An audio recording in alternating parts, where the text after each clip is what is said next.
प्रणाम साथियों, राधे राधे, जय श्री कृष्ण, जय श्री राम। कैसे हैं आप सब? आशा करता हूँ पूर्णतः स्वस्थ और प्रसन्न होंगे, आनंदित होंगे। इसी के लिए भगवान के चरणों में मेरी प्रार्थना है, सब प्रसन्न रहें, आनंदित रहें। सर्वे भवन्तु सुखिनः, सर्वे सन्तु निरामयाः। सब खुश रहें, सब सुखी रहें, ऐसा ही मैं चाहता हूँ। तो आज हम बात करते हैं आपके परिवार का एक सदस्य, आपके परिवार का एक सदस्य आपको सुखी, अमीर अथवा दुखी और गरीब बना सकता है। ये कैसे संभव है? आपके परिवार का एक सदस्य, वो सदस्य कौन है? वो ऐसा क्या करता है? उसे क्या करना चाहिए?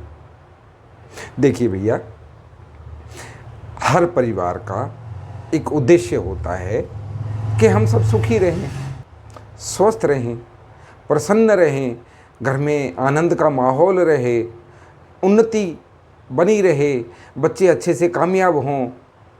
हर घर का सपना होता है, लेकिन उसके लिए प्रयास कौन करता है? प्रयास कौन करता है? बात करते हैं अर्निंग हैंड, जो कमाने वाला है, अब वो चाहे पुरुष है अथवा स्त्री। कमाने वाला वही तो उन सपनों को पूरा करेगा। देखो, धन के बिना तो आजकल कुछ होता नहीं भैया। हर चीज़ में आप सब्जी लेने जाओ, धन चाहिए, खाना लेने जाओ, धन चाहिए, अन्न खरीदने जाओ, धन चाहिए, दवाई लेने जाओ, धन चाहिए, घर से निकलो तो गाड़ी के लिए धन चाहिए, धन चाहिए। धन की कामना सभी को है, लेकिन धन कहाँ से आता है? धन आता है माँ लक्ष्मी की कृपा से। और माँ लक्ष्मी एक प्रकार की लक्ष्मी नहीं है, 8 प्रकार की लक्ष्मी है। धन लक्ष्मी, धान्य लक्ष्मी, अनेकों संतान लक्ष्मी। तो वो सब कहां से आएंगी? और दूसरी बात, एक कहावत है बड़ी पुरानी, जैसा खाए अन्न वैसा होगा मन। ईमानदारी से कमाया हुआ शुद्ध सात्विक भोजन यदि आप पाते हैं तो वैसा ही आपका मन होगा, और बेईमानी से कमाया हुआ, चोरी ठगी से कमाया हुआ, किसी का लूट के वंचन करके यदि आप लाते हैं तो वैसा ही आपका मन होगा, वैसा ही आपके भाव होंगे, वैसी ही बरकत होगी। जैसी हरकत वैसी बरकत, साफ सी बात। अब आते हैं उस सदस्य पे जो आपको अमीर या गरीब बनाता है, जो आपको सुखी या दुखी बनाता है। वो सदस्य वो है जो आपके घर में भोजन बनाता है। और ज़्यादातर हम अपने परिवेश में देखते हैं कि ये काम गृहिणी यानी हाउसवाइफ करती हैं। बहुत लोगों ने नौकर भी रखे होते हैं, वो तो दुखी आत्मा है, मजबूरी में काम कर रहे हैं, है ना। खानसामा रखे हैं, रसोइये रखे हैं, मजबूरी में काम कर रहे हैं, तो वो ऐसा ही आपको भोजन देंगे। अब बात आती है आपके सुख दुख की, अमीरी गरीबी की। देखिए, एक व्यक्ति, पुरुष है अथवा स्त्री, इससे दूर हो जाए। कमाने घर से निकलता है, दिन भर में 100 नकारात्मक आदमियों से उसकी मुलाकात होती है, चाहे वो क्लाइंट्स हैं, ग्राहक हैं, बिजनेस पार्टनर्स हैं, बिजनेस एसोसिएट्स हैं, मीटिंग्स होती हैं। कितनी सारी नकारात्मकताएं उसके दिमाग में भर जाती हैं। भर गई, शाम को आदमी घर आता है, दिन भर की भाग दौड़, दौड़ धूप, पैसा कमा के किसी प्रकार वो घर की ज़रूरतें पूरी करने के लिए अथवा घर की उन्नति तरक्की के लिए कुछ काम करके घर लौट रहा है। तो जो खाना बनाने वाली गृहिणी है, उसका क्या कर्तव्य है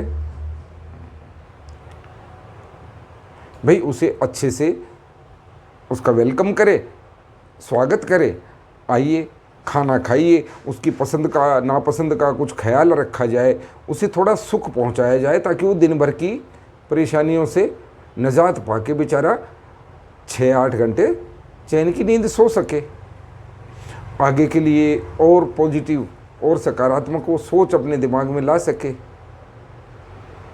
कहते हैं ना कि हर सफल पुरुष के पीछे एक महिला का हाथ होता है, लेकिन वो महिला भगवान की कृपा से यदि क्लेशी ना हो तभी वो हाथ होता है, नहीं तो हर असफल पुरुष के पीछे भी कहीं ना कहीं किसी महिला का हाथ होता है।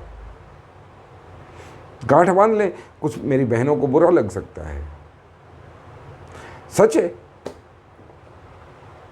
आदमी आया है, खाना खाने बैठा है रात को, और तुम शुरू कर दो दिन भर के किस्से, अपने घर के कहानी, क्लेश, ये हुआ, तुम्हारी माँ ने ये किया, तुम्हारे बहन ने किया, तुम्हारे बेटे ने ये किया, तुम्हारा ये हो गया, वो हो गया। शांत नहीं रहा, और तुमने उसी भावना से भोजन पकाया भी था। वो क्या प्रभाव डालेगा उसके स्वास्थ्य पे, ना सिर्फ शारीरिक स्वास्थ्य पे, मानसिक स्वास्थ्य पे नकारात्मकता आ गई। लक्ष्मी जी नाराज हो गई। तुम्हें गृह लक्ष्मी कहा जाता है, मूर्ख नहीं है कहने वाले, है ना, इसीलिए कहा जाता है। तुम उस व्यक्ति को सुख पहुंचाओ। तुमने तो दिन भर अपना काम जो करना ही है। वो व्यक्ति बाहर गया है, भाई साहब बता देता हूं मैं आपको, बुरा लगने वाली बात है, हमने एक कमरे में 6 लड़के, जब हम किशोर अवस्था में थे, जवान थे, 6 आदमी, 6 लड़के एक कमरे में बड़े चैन से रहते थे, खुशी से रहते थे, एक दूसरे का काम भी करते थे, सेवा भाव भी रखते थे, भोजन भी खुद ही बनाते थे। था समय, एक कमरे में, एक घर में 6 छोड़ो 10 पुरुष एक साथ रह सकते हैं, खुशी से भी रह सकते हैं, हंसी खुशी का माहौल भी रख सकते हैं। एक घर में 2 औरतों को आप रख के दिखाइए, परीक्षा हो जाएगी आपकी। बहुत ही दुर्लभ है, एक्सेप्शंस हैं, अपवाद होते हैं, हर चीज़ के होते हैं। तो इस स्थिति से हर दूसरा तीसरा घर 2-4 हो रहा है, परेशानियां बढ़ रही हैं, मानसिक तनाव बढ़ रहा है, डिप्रेशन बढ़ रहा है। फिर वो आदमी क्या करेगा जब उसको घर में सुख का माहौल नहीं मिलेगा? देर रात घर आएगा, दोस्तों के साथ समय बिताना चाहेगा कि 2 मिनट में सुकून के बिता लूं, या वो किसी व्यसन में, शराब आदि के नशे में पड़ जाएगा, मैं जाके सो तो जाऊं चैन से। बाहर का खाना खाएगा, बाहर कौन सी सुखी आत्मा उसके लिए खाना बना रही है? कोई ढाबे का मजदूर है, दिहाड़ीदार है, रसोईया है, मजबूरी में बना रहा है, ऊपर से मालिक का डंडा है, उसके मन में कोई अच्छी भावनाएं थोड़ी चल रही होती हैं। पकाया, डाल दिया, तो जैसा उसने डाला वो भोजन के साथ देखो भावनाएं प्रवेश करती हैं। क्या कमा लेगा वो आदमी? और यदि जैसी भावनाएं उसके दिमाग में प्रवेश कर गई, उसके शरीर में प्रवेश कर गई हैं, होगा क्या? अनेकों लोगों को आपने देखा होगा, काम मंदा है, सब कुछ है, लेकिन घर में सुख शांति है, सब सुख है, ज़रूरत पूरी हो ही जाती हैं। बहुत लोग बहुत कमाते हैं, लेकिन अचानक से ऐसे ऐसे ड्रामे स्टार्ट हो जाते हैं। कोई पुलिस केस हो गया, कोई एक्सीडेंट हो गया, कोई जुर्माना हो गया सरकारी, इनकम टैक्स की रेड पड़ गई, ये हो गया वो। भाई इन सबको हम सब खुद इनवाइट करते हैं। अब एक बात बताओ, आप गृहिणी हो, उस घर की मालिक हो, लेकिन वहाँ जो माँ बाप हैं क्या वो कुछ भी नहीं हैं? घर के अन्य सदस्य क्या कुछ भी नहीं है? तुम ही सब कुछ हो। जहाँ 2-3 भाई होते हैं, फटाफट सेपरेशन, अलग हो जाओ, न्यारे हो जाओ।